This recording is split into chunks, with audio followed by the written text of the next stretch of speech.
अगर ऑपरेशन सिंदूर 2 करते हैं और आप जिन लोगों के नाम लेते हैं जो टेररिस्ट यहाँ पे बताए जाते हैं, मसूद अजहर हो गया, हाफिज हाफिज सईद सईद हो गया, बिल्कुल, तो प्लीज उनको मार के जाइएगा ना आप लोग। उनको उनके अलावा पता नहीं कहाँ कहाँ पे निशाने बना के निकल जाते हैं। इतना तो खराब निशान है, वो अभी भी इधर ही दंदनाता घूम रहा है मसूद अजहर। तो इसलिए कम से कम प्लान तो किया करे ना, कि मतलब ठीक से प्लान किया करे कि वो एक्चुअली कहाँ है क्या है कहाँ ना, नहीं मैं है। बता देता हूं आरजू, आरजू आप बिल्कुल आप जो कह रही है ना, आप जो कह रही है ना, दिक्कत ये है कि जैसे ही हम लोगों का अटैक शुरू होता है ना, तो मुनीर साहब क्या करते हैं, हाफिज सईद और वहां के जितने आतंकी सरगना है सबको अपने ही बिल में लेकर चले जाते हैं। तो अब भारत के पास एक ही ऑप्शन बचता है, बताइए उस ऑपरेशन को अंजाम दे दें, उस ऑपरेशन को अंजाम दे दें क्या आरजू? बताइए उस ऑपरेशन को अंजाम, आप कहिए कि भैया हम लोगों को मुनीर नहीं चाहिए, आप कहिए हम लोगों को शहबाज नहीं चाहिए। नहीं, हमें तो मुनीर ही चाहिए, हमें तो नहीं, हमें तो ये तो खैर अलग बात हो जाती है कि हमें क्या चाहिए और क्या नहीं चाहिए। ऐसे तो हमें इमरान खान भी चाहिए, तो आप क्या बाहर निकाल देंगे इमरान खान को? ले आइए बाहर। तो कोई नहीं चाहिए ना, जो तो पाकिस्तान से मोहब्बत करता है पाकिस्तान, मैं इमरान खान से बहुत लोग मोहब्बत करते हैं। इमरान खान यहाँ के लीडर हैं और एक नाम है इमरान खान का। तो क्या इमरान खान को इसलिए नहीं ला बाहर सकते आरजू, अगर ऐसा है क्योंकि अंदरूनी मामलों में हम लोग दखल नहीं देते हैं। आपको पता है हम हिंदुस्तान है, हम सिर्फ उनकी उंगली मरोड़ते हैं, उनका हाथ तोड़ते हैं, उनके पैर काटते हैं, जो हमारी तरफ उंगली दिखाते हैं, आंख उठाते हैं या कदम बढ़ाते हैं। मेजर जनरल शिवास कुछ कहना चाह रहे हैं, सर बोलिए। देखो विद्या, इसमें सच्चाई यह है कि पाकिस्तान को समझना चाहिए, जब तक वो आतंकवाद का साथ नहीं छोड़ेगा उसको मार पड़ती रहेगी। ये क्रॉस बॉर्डर टेररिज्म छोड़े, और नहीं तो भारत अब की बार घुस के बहुत बड़ा हमला करेगा। और ये हाफिज सईद, मसूद अजहर जो हैं, इनको ये रॉबिन हुड मानते हैं, ये छुपे हुए हैं बिलों में, ये अब बाहर नहीं निकल रहे, क्योंकि कोई अननोन इनको जो गनमैन है वो 25 से 26 को मार चुका है। सच्चाई है पाकिस्तान अपने पैरों पर खुद कुआरी मांग रहा है, क्योंकि ये जिस प्रकार से उनकी अर्थव्यवस्था खराब है, पॉलिटिकल इंस्टेबिलिटी, इकोनॉमिक क्राइसिस के साथ साथ आतंकवाद बढ़ रहा है। इन्होंने इमरान खान की बात कर रही थी, जो सबसे पॉपुलर लीडर, उसको जेल में डाला हुआ है, उसको निकालते नहीं। तो पाकिस्तान को समझना चाहिए, अगर वो भारत के साथ अच्छे रिश्ते रखेगा उसको फायदा है, मगर पाकिस्तान की ये policy breed India with 1000 cut change नहीं करने वाला पाकिस्तान ये हाइब्रिड वारफेयर करता रहेगा। और अब की बार ऐसी मार पड़ेगी कि ये ऑपरेशन सिंदूर 1.0 से बड़ा हमला होगा और पाकिस्तान को आने वाले टाइम में याद रहे। तो ये समझना चाहिए पाकिस्तान को, अगर पाकिस्तान अच्छे रिलेशन चाहते हैं तो क्रॉस बॉर्डर टेररिज्म बंद करें। क्योंकि अभी इनको देखो, अब सुन ले बेटे, आप ये सुने कि आप जो बातें करते 93,000 आपके फौजी जो थे वो सरेंडर होते 1971 में। आपको मालूम होना चाहिए कारगिल की लड़ाई में आप अपनी जवानों की डेड बॉडी लेने से मना करके, ये है पाकिस्तान का असली रूप। आप जो है जवानों को तो एक प्रकार से फोटर समझते हैं। पाकिस्तान को समझना चाहिए, आतंकवाद का साथ छोड़ दें, वो पाकिस्तान के लिए भी अच्छा है और पूरे रीजन के लिए भी अच्छा है। ठीक, जहांगीर साहब बोलिए। सर पहले तो सबको मेरी तरफ से सलाम, सारे मेरे लर्नड दोस्त बैठे हुए, सीनियर बैठे हुए। अच्छा, इसमें मेरा एक मिनट मेरा ओपिनियन ले लीजिएगा, सुनिएगा, उसके बाद भले रिस्पॉन्स दे दे। ऑपरेशन बुनियान मसूद के बाद ऐसे हाफिज साहब हो गए जैसे ना आपके पास रावण होता है, रावण।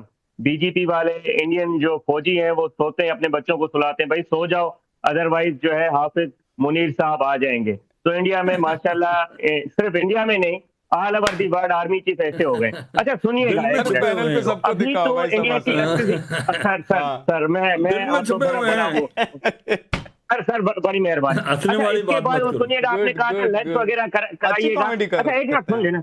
अच्छा, लंच वगैरह कराएगा। हमारी तो चाय इतनी मशहूर है कि आपका जो मैं तो सोच रहा था कि नदीम साहब ही कॉमेडियन है, आप भी कॉमेडी बढ़िया कर।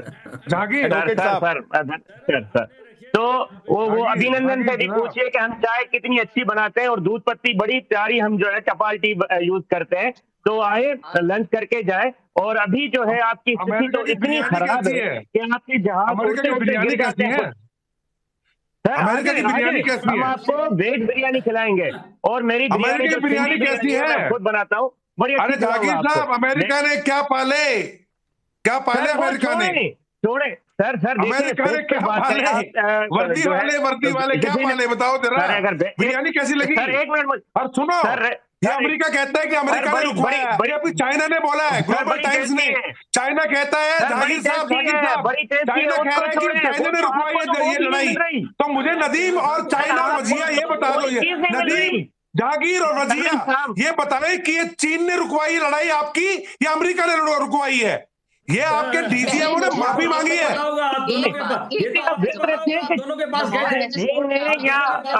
अमेरिका ने आपके ऊपर हाथ रखा, शेल्टर दिया, अरे चीन बोलता है उसने रुकवाई है, ये बताओ किसने रुकवाई है भाई? 0.13 हो जाते हैं। अरे नहीं, जाकिर साहब ये बताओ, 3 रॉकेट जिसकी दुनिया में वो घोटाला हो गई है, ग्लोबल टाइम कह रहा है कि चीन ने लड़ाई रुकवाई थी सिंदूर, ऑपरेशन सिंदूर का। अमेरिका का डोनाल्ड ट्रंप कहते हैं मैंने रुकवाई है। आप ये बताओ, एक आपका आयरन ब्रदर है, एक के आप चमचे हो, किसने रुकवाई? क्लियर करो हमें, हम कंफ्यूज हैं, हम कंफ्यूज हैं। नेपाल की बात छोड़ो, नेपाल छोड़ो, आप ये बताओ किसने लड़ाई रुकवाई थी? चाइना ने रुकवाई या अमेरिका ने रुकवाई? जाकिर साहब, चाइना ने रुकवाई थी लड़ाई या अमेरिका ने? ये तो बता दो, किससे चाइना को छोड़ दे, कोई एक कंट्री हो जो इंडिया को मानता हो कि हाँ भाई इसका जवाब दो ना यार। विद्या जी से जवाब मांगिएगा कि चीन ने लड़ाई रुकवाई थी या फिर अमेरिका ने? ग्लोबल टाइम्स कहता है कि उन्होंने चीन ने रुकवाई है। दुनिया के बताइए जाकिर साहब, किसने रुकवाई लड़ाई है? नदीम से पूछ लो, नहीं तो उसको नहीं पता होगा। मैं उनसे क्या जवाब मांगू? देखिए, उनकी फितरत ये है कि जहां भी पैर पकड़ सकते हैं, जहां भी बूट पॉलिश कर सकते हैं, जहां भी नाक रगड़ सकते हैं, रगड़ने के लिए पहुंच जाते हैं। क्यों? दिक्कत यह नहीं है कि एडवोकेट साहब कॉमेडी कर रहे हैं, दिक्कत यह भी नहीं है कि नदीम साहब कॉमेडी कर रहे हैं। इन लोगों के साथ दिक्कत यह है कि शहबाज कॉमेडी कर रहा है। इन लोगों के साथ दिक्कत यह है कि मुनीर जी कॉमेडी कर रहे हैं। इन लोगों के साथ दिक्कत यह है कि मोहतरमा मरियम कॉमेडी कर रही हैं। तो पूरे मुल्क में इतने सारे कॉमेडियन भरे पड़े हैं कि इनको यह नहीं समझ में आता है कि भाई देश के लिए रणनीति और नीति होती है, विदेश नीति होती है, और उस नीति के हिसाब से हमारा देश, हमारा मुल्क आगे बढ़ता है। नहीं तो मैं तो सोचता हूं कि देखिए, इतनी बड़ी बड़ी वरिष्ठ पत्रकार जो देश में अगर रह भी रही हैं तो अपने मुल्क के लिए कभी अच्छा सोचकर भी कुछ कर नहीं पा रही हैं, एक देश में रह ही नहीं पाती हैं। बहुत सारे लोग नहीं रह पा रहे, मैं इन्हीं दोनों की बात नहीं कर रहा हूं। और जो अभी रह रहे हैं वो चाह रहे हैं कि किसी भी तरीके से यहां से निकल सकते हैं तो निकल जाएं। भाई साहब, मैं लिख के दे रहा हूं कि भारत अगर बॉर्डर खोल देना, आधा पाकिस्तान इधर होगा, बिल्कुल आ जाएगा। उनको कुछ नहीं लेना देना है वहां से। आरजू से क्योंकि वहां पर जो बैठे हुए साहब है ना, नदीम साहब और ये एडवोकेट साहब, ये हाफिज साहब कहते हैं, हाफिज सर कहते हैं, ये इनकी करतूत और